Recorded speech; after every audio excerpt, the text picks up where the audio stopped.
Hey, Dean.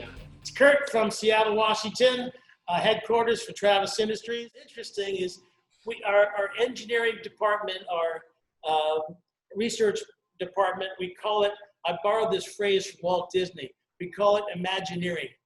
And at times we'll sit down, we'll close the door, and we'll say, okay, what if what we know wasn't true? And we can imagine the greatest product. What would we want that product to be? We start coming off the checklist of things you've told us your customers want.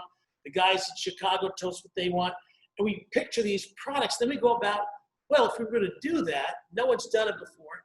How would you go about it? Do it? So one item at a time, you start coming up with suggestions. And there are people that are engineers in the room. There are people that are electronics engineers. There are people that are fabricators. There are people that are the retail world. And we just come up with a scope, an idea of what we want, then we set about solving all those problems. And it's been 40 years of that process that has not changed. And it's like the burning question for us is, how can we do it better? And we keep evolving, bringing emissions down, bringing efficiencies up, and the contact points where the consumer interface with our product, the feel, the touch is just, it's like a Mercedes-Benz. When you close that door, it's got a snick factor to it. When you move an air control, it's got this positive sensation that you really understand and you feel what you're doing.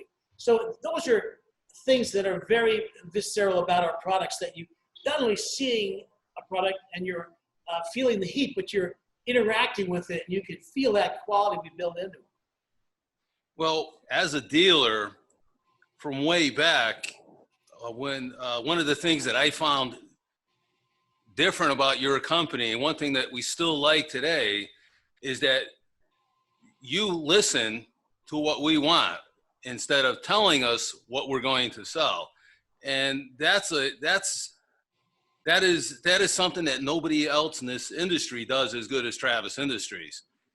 And I feel that is a big part of your success and your modesty, and the fact that all your people, not just you, but all the people. I've been to that factory many times, an incredible place, but the people you have at Travis Industries are just as incredible.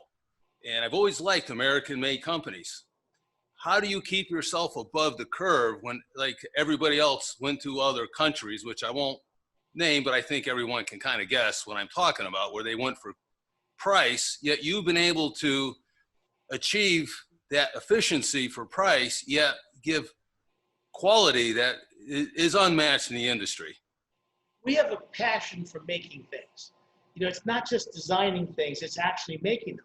So here we are up in Washington State, in the corner of the United States, probably the worst possible place to situate a factory. It's not central to anything.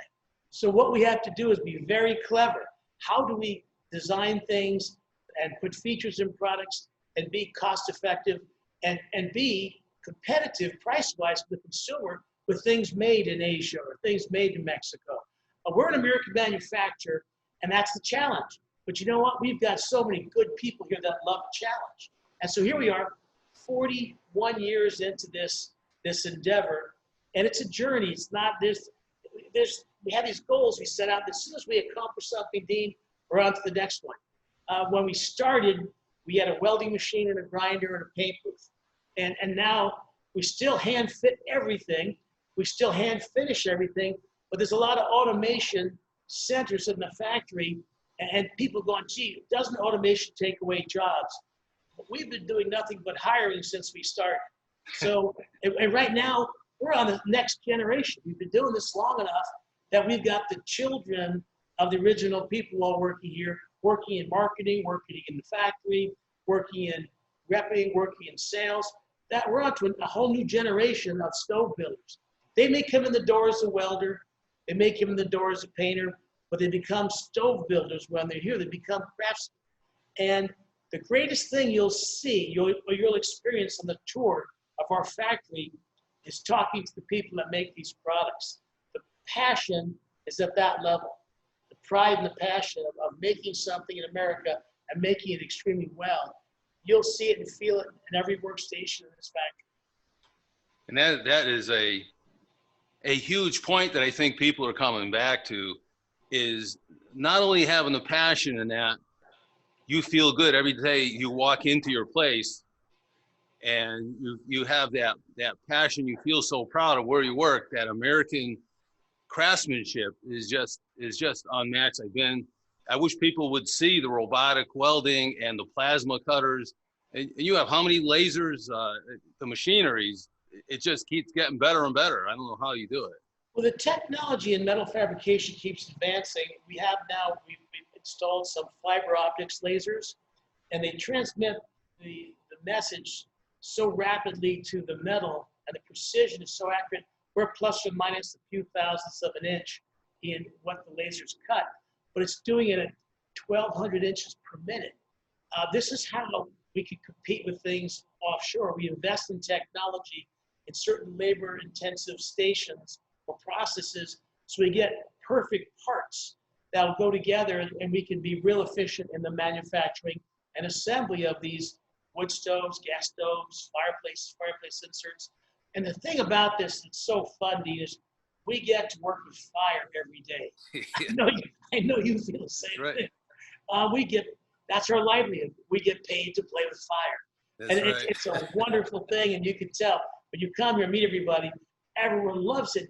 There's one thing, we've coined a term here, and what it is we've got what we call a servant's heart. That means we get personal satisfaction of making other people happy. Some people get satisfaction of financial goals or winning a game. Our whole crew, everyone that works here, gets a big kick out of seeing people's pleasure when they buy their product, or hearing the stories about he's saving money on his heat bill, or coming to your store, meeting your employees, and they're so excited about selling our products.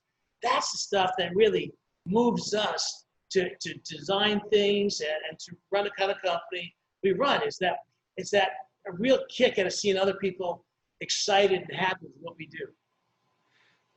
And that's a great point, because so many people think in terms of investment today, right? And that's one thing that we tell all of our people coming in, is not only are these the finest looking fires, the most efficient when it comes to wood burning, but they pay for themselves.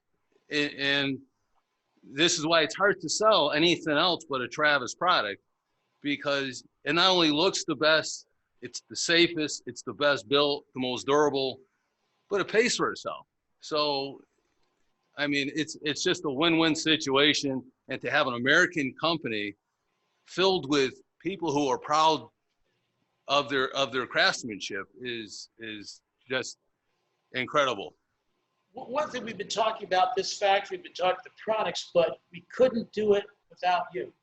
And it's that frontline communication with your customers, and you've trained your staff. Everyone there is such an expert at representing the products that you guys listen also. You listen to the customer and you go, how can I help you? That you're not there to sell them something, you're there to help them. And you guys do a great job listening. I've been in your store a dozen times, and I'm amazed at how your people react to the person coming in the door, and how quickly you get to understand what their needs are, what their desires are, and then you solve it with the right product, the right size product.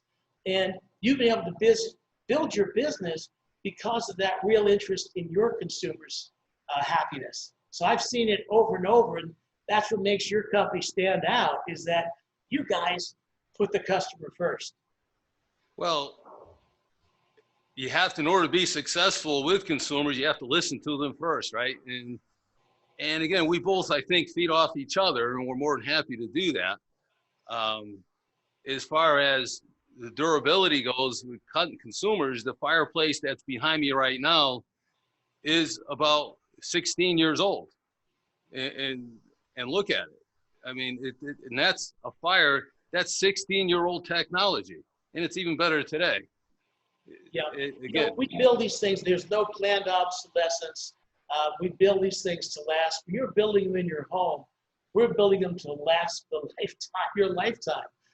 I still build parts for every product I've made since we started because there's no planned obsolescence. These products are designed to last.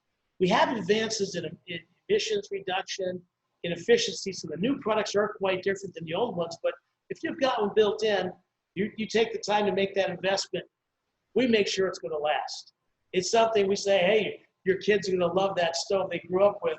It's still great when they're adults. And that's what we've been doing now, 40 years of making products. You know, Dean, we were such small companies, your company, my company. Yeah, yeah. And together we've been part of this process where we've done over 1.5 million homes in the United States. We've put fireplaces or stoves in over 1.5 million homes. That's a lot of saving money. That's a lot of warm evenings. That's a lot of families gathering around a fire.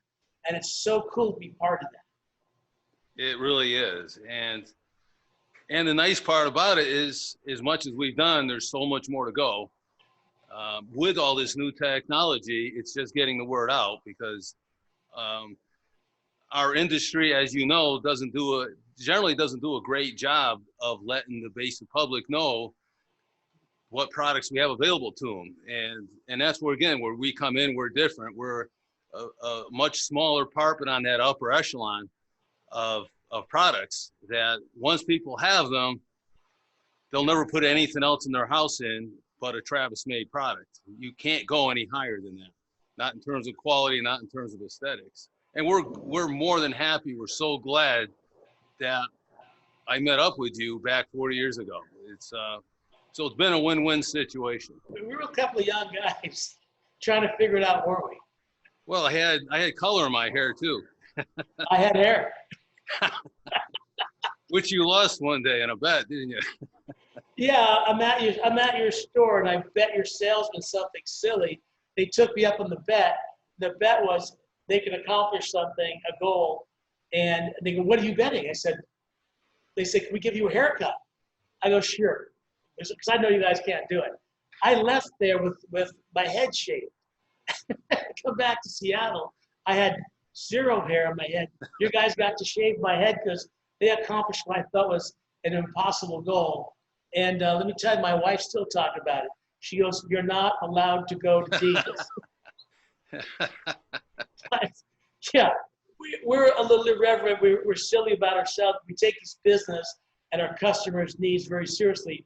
We have a great time doing this. And we sure can laugh at ourselves and have fun with each other. And it's been a great friendship, not just a business relationship, that's evolved now over the decades.